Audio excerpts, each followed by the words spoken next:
Hello, I'm Adam from WhatCulture.com and welcome to How WWE Should Have Booked, where I look back at infamous WWE misbooking opportunities and talk about how I would book them differently because I'm a smart ass.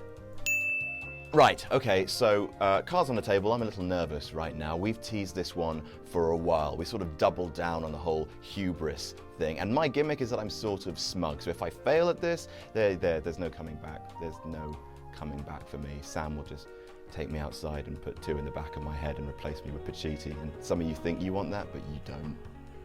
You don't. So by doing this video, I've sort of put a massive target on my back, but as long as nothing bad happens, we'll be fine. Right, the invasion. The single biggest missed booking opportunity in WWE's entire history. And to be honest, I'm not sure why everyone's been requesting this one so much, because when I first saw the angle, I was only 13, and I thought it really wasn't that bad. Not so fast, Adam. Who's that? You really think the invasion wasn't that bad? It was literally the worst thing ever. Oh, hey everyone, it's Brian Zane from Wrestling with Regret. That's right, kids. But enough of the pleasantries. Look, I know you normally kill it with this fantasy booking gimmick of yours, but I can tell you're going to drop the ball with the invasion. So in response, I'm going to stage a little invasion of my own. You don't mean? That's right. As of right now, Wrestling with Regret is invading WhatCulture Wrestling, and I'm not coming alone, Jack. Now, I couldn't get the recurring characters like Mike the Maleficent Love Machine or Lou Albano or Jim Cornette. They were too busy for this, but I was able to get some of my one-off characters like Claude the French supermodel and the guys from the boardroom scene in my Grandmasters of Wrestling review, but those guys are still very valuable. So wait, you're an established brand, but you're not bringing all of the characters that people really like. Yeah, I can see how that would be annoying. I mean, is that really all you've got? Nuh-uh, I got an ace up my sleeve. Bob Orton Jr.? What? No. I've recruited Adam number 2 to join me in my fight. What? Hi. Adam, how could you? Dunno. No, wait, sorry, I'm confused. You've got nothing to do with Wrestling with Regret. Yeah. No, wait, your presence in all of this is just going to make it Adam versus Adam, and that's just how it's always been for ages. With Adam number 2 at my side, it's only a matter of time before I take over WhatCulture Wrestling. And then, excuse me 1 minute, hello? I'm switching sides back. Good? What's going on? What? You changed your mind? You're going back? Come on, you can't do this to me, man. You were supposed to be a big part of this. I made t-shirts and everything. Oh, you're gonna pay for this. You know what, fine. Even though all the fates in the world are conspiring against me, I'm still gonna push through to this invasion to the very end. I can't help but feel like this is an allegory for something. I don't know. Look, if you'll excuse me, this is all very confusing. I don't know who's betraying who, and to be honest, I'm just gonna stand by and not treat you as a credible threat. I'm Adam Pacitti. Yes, you are. So, on with the booking. Hold up! What now? It's Grim from Grim's Toy Show, and we're taking over WhatCulture. Me and Brian are gonna run wild here. Oh God, it's an alliance. We are going to invade, raid, and rule this channel. Hold up. For the purposes of this video, Grim's Toy Show can be part of the invasion, but he will be owned and operated by me. Wait a minute, Adam Pacitti's gonna be in charge? Why would Adam Blampied be in charge? He doesn't know anything about what I do, what I say, or what I stand for. That would be too stupid! Well, yes, but look, I'm wearing an extreme Grim's Toy Show hat, so... Adam, so it's just Adam versus Adam again! Does anybody even know who I am or what I do over here? Spoiler alert, Adam Blampied has never been involved in my channel, knows nothing of what I do, and this entire thing completely compromises my crappity crap! Well, we have to make sure that your content is in line with ours, so make sure you don't curse or shout too much. I can't even curse! I like to curse! I'm suing for misrepresentation. So wait. Who am I fighting here? Okay, well congratulations guys, you've made me really hate the invasion. I can see why everyone's been requesting this video, because it was a fantasy booker's paradise. All of these great matches that people wanted to see, all these collaborations, and it's just turned into a big, stupid mess. It turns out the only big stars in it were The Rock versus Stone Cold. That's how it ended, and it was just the McMahon family infighting once again. Congratulations. So why did this happen? Well, it turns out that all of the big players had contracts with Time Warner, fat contracts that basically was paying them a lot of money to do precisely nothing. So they were happy to wait at home while this whole mess regurgitated itself on TV. Yeah, only Booker T, DDP, the lower mid-carders, those guys were ready to come to work straight away. I mean, it would cost way too much money to bring in all the top players at once. So, to be honest, rebooking the Invasion's easy. All you have to do is wait a year. Easy peasy, done dusted. Wait, cool your jets, Turbo. Hello again, Brian. Look, I have one rule with this fantasy booking of yours. You have to have everything wrapped up by WrestleMania 18. You can't wait till the big stars' contracts run out. You have to work with what you've got. Right, okay. You know what? Fine. Let's do this. The Invasion. It failed because of an over-reliance on villains that had nothing to do with the people invading and a severe lack of star power. And I can do it better.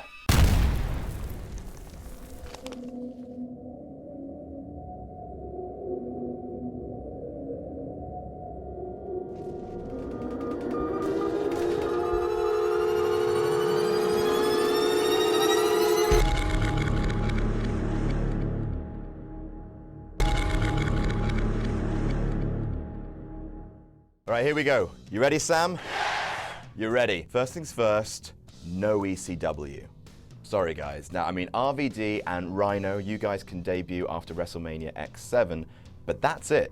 I know, it's a tough pill to take because people really like ECW, but you have to accept the fact that WWF just doesn't operate like ECW. And while it is good exposure, your presence is really complicating to the story. So here it is. No alliance, just WCW versus WWF. I'll explain what happens to Paul Heyman later. Secondly, I know a lot of the big players are out with big, fat contracts, but here's the thing. You can buy those contracts. You can buy them out. You can offer them enough money that they will come to work straight away. Now, that is a financial gamble, yes, and you can't do it with everyone, but you will have to do it with some people just off the off. And here's what I'm saying. Hogan, Hall, and Nash. Those guys. Buy those contracts after WrestleMania, get them ready to come in at SummerSlam. It will probably be a stupid amount of money, absolutely, but you need the NWO. They represent WCW at its most WWF ass-kicking point. That's what got them that huge 80-week ratings lead, isn't it? So you need those guys front and center at any invasion. If you want to save money, you can just bench or release a lot of the lower mid-carders. I mean, it's brutal, but you can just bring those guys back into the fold over the next few years anyway, and you don't need to clog up the system with, chronic. So we start at WrestleMania X7. Now we keep most of this the same. Shane still owns WCW. He bought that out from underneath his daddy, and that was a great moment. The only thing I changed from WrestleMania X7 is that Stone Cold doesn't turn heel. Vince McMahon makes no appearance in the main event, and instead Stone Cold beats The Rock 1, 2, 3 in the middle of the ring to a huge pop from Houston. So instead of Vince getting involved with Stone Cold, we let the Rattlesnake have a huge run at the top of the company leading up till SummerSlam, and Vince's whole thing is he continues his midlife crisis. Remember, the one that started with him making Trish Stratus bark like a dog? His new mission in life is to celebrate the fact that WWF is the only major wrestling company in America. We won. We beat WCW. After being humiliated by Shane at WrestleMania, Vince needs this. He needs to gloat about something. So out he comes at the beginning of Raw, walking like he does. He grabs a mic and says, I didn't win last night, but that was a small battle. You know who won the war? Vincent Kennedy McMahon. McMahon's crush their competitions, and I crushed WCW. And then, here comes the money! Out comes Shane O'Mac, and he's like, yeah, you crush your competition, do you, Dad? Because I sort of remember being your competition, and I whooped your ass like WCW whooped your ass for 80 straight weeks. Triple H appears, beats Shane down, and gives him a pedigree on the metal at the top of the rampway. And Vince stands over him saying, I have only one son, and that's Triple H, the Game. The main event of Raw is a #1 contenders match, The Rock versus The Undertaker for the WWF title at Backlash. Austin comes out, celebrates with his belt, the Smoking Skull belt, and makes a point of saying to The Undertaker, you ain't scaring no one with that punk-ass biker look. And that's the bottom line, because etc. So The Undertaker is frustrated and, owing to a referee bump, wins the match, giving The Rock 2 last rides in the process after the match. The Undertaker begins to turn heel. Then The Rock leaves, I think to shoot Mummy Returns. Great movie. And the Backlash card looks like this. The main matches are Shane versus Vince and Triple H. They win. And Austin versus The Undertaker. Austin retains, and Undertaker looks very, very cross afterwards. Vince comes out to gloat about his victory over his son. He lowers a motorbike from the ceiling and sits in it just like Eric Bischoff did back in the day. He gloats about how he's the all-powerful. He's starting to lose it just a little bit. Y2J comes out and says, I've seen all of this before. Baby! I've seen exactly what ego can do when it's allowed to flourish at the top of the card. Vince takes exception to this and sets his lapdog Triple H on it. Triple H said, yeah, Vince, I sort of wanted a title shot. Could I maybe have it? And Vince is like, yeah, you'll get your title shot, but just get him. Get him. So what happens then? Triple H costs Jericho in an Intercontinental title match versus William Regal. Meanwhile, Austin continues his feud with Biker Taker, who's starting to get really frustrated with the fact that he can't grab the gold. He starts attacking Austin from behind. This gets the Rattlesnake worked up, and the match is made a no-holds-barred. So the card for Judgment Day looks like this. Again, at the top of the card, Vince and Triple H versus Jericho. They win. Austin versus Undertaker, no-holds-barred. Austin, once again, retains. Out come Vince one more time. He's saying he's got a streak now, just like Goldberg did in that company, which I refuse to mention. He started wearing leather. He's really looking greasy and horrible. Jericho comes out, but he's once again attacked by Triple H, but this time Chris Benoit comes out to make the save. Again, both ex-WCW guys. Vince tries to have these guys fired, but backstage won't have it. They threaten to walk out if they do. So it's made Vince and Triple H versus the WCW guys. Meanwhile, Undertaker has teamed up with Kane to help him get the gold, the Brothers of Destruction. Kane is worried for the Undertaker's soul, but he agrees to lend a hand because, after all, they're family. The King of the Ring card looks like this. So we have Edge still win King of the Ring, and we have Austin again retain versus Kane versus Undertaker. Taker then attacks Kane after the match with a biker chain. We've got Vince and Triple H versus Chris Benoit and Chris Jericho in a cage match. Benoit and Jericho win. Humiliated again, Vince lines up a whole bunch of ex-WCW guys in the ring. You got Chris Jericho, Chris Benoit, Eddie Guerrero, Perry Saturn, Dean Malenko. He threatens to fire each and every one of them. Eddie steps forward saying, do you not remember that, hey, your lapdog Triple H, he used to be with WCW. Most people around here did. You can't just make wrestling all about your family. You didn't invent professional wrestling. Vince, on the other hand, he sees it a little bit differently. He is the king of wrestling, and like any other king, he expects his subjects to be loyal. He tells each and every one of the ex-WCW guys, I won't fire you, but only if you kiss my feet. Eddie Guerrero steps up to do it, but of course, low blows Vince. Everyone from WCW stands up, picks up Vince McMahon, and throws him out of the ring. Next week, Vince screams to all the people who manhandled him, "You're fired!" He says, there will be no WCW. It will be like that company never existed. You're fired, everyone's fired, I'm fired, that makes no sense, but you're fired. WCW never happened. And of course, what this angle's just doing is giving exposure to all these WCW guys because we'll need them later. They're all fired, but they file a lawsuit against the company for unjust dismissal. Makes sense. In the end, a match is agreed to. Triple H, who's really starting to get annoyed at being in the middle of all of this, versus Eddie Guerrero. If Eddie wins, the WCW stars can come back. If not, they are all fired for good. Meanwhile, Edge cashes in a title shot owed to him by winning King of the Ring, which they just forgot about, and he's also been having problems with his brother, Christian.